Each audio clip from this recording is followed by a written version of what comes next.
Allez, je te fais une petite mise à jour. Il y a 3 nouveautés. Il y en a une sur le mode piste et il y en a 2 sur le mode rallye. Je vais te montrer les nouveautés du mode rallye juste après. Je sens que tu as envie de savoir. Pour le mode piste, c'est super simple. C'est juste que je mets en couleur, je mets en évidence les tours quand tu améliores. Donc il suffit de jeter un œil au chrono. Et si c'est en couleur violette, ça veut dire que tu as fait mieux qu'avant. Donc là, je déclenche le tour. Je te rappelle que pour déclencher les tours, c'est soit avec le capteur sous la moto, soit le bouton up. Donc on y va. Clac, là j'ai passé le premier. Je prends mon départ.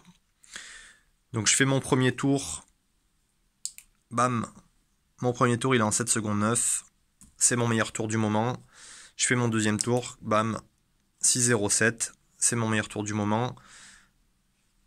Et je l'ai amélioré, donc il est en violet. Et si je fais mon tour suivant et que je l'améliore pas, ça me maintient le meilleur tour, mais ça le met plus en couleur flashy. Allez, on va regarder le mode rallye. Allez, le mode rallye. Deux nouveautés. La première, la vitesse moyenne. Il y a un code couleur qui te permet de savoir si tu es en avance ou en retard par rapport à une vitesse moyenne que tu as réglée avant. Donc là, tu vois, j'ai mis 60 km/h plus ou moins 2. Si je prends du retard par rapport à cette vitesse moyenne, elle s'affiche en rouge. Donc idéal pour les bases chrono ou d'une manière générale pour savoir si tu tiens le bon rythme sur le routier. Autre nouveauté, le joli petit chrono en bas qui prend la place de la vitesse max qui maintenant s'affiche ici. Ce chrono, il va te permettre d'avoir un chrono de ta spéciale. Et ouais mon gars, carrément, tu peux te chronométrer en spéciale et ça c'est super bon. Donc l'idée c'est que tu arrives sur le CH de départ de la spéciale. Tu fais ton reset puisque tu as passé ton CH, donc tu mets tout à 0. Donc le reste fonctionne toujours de la même manière. Et lui, il est tombé à 0 et il va démarrer automatiquement quand tu vas commencer à rouler.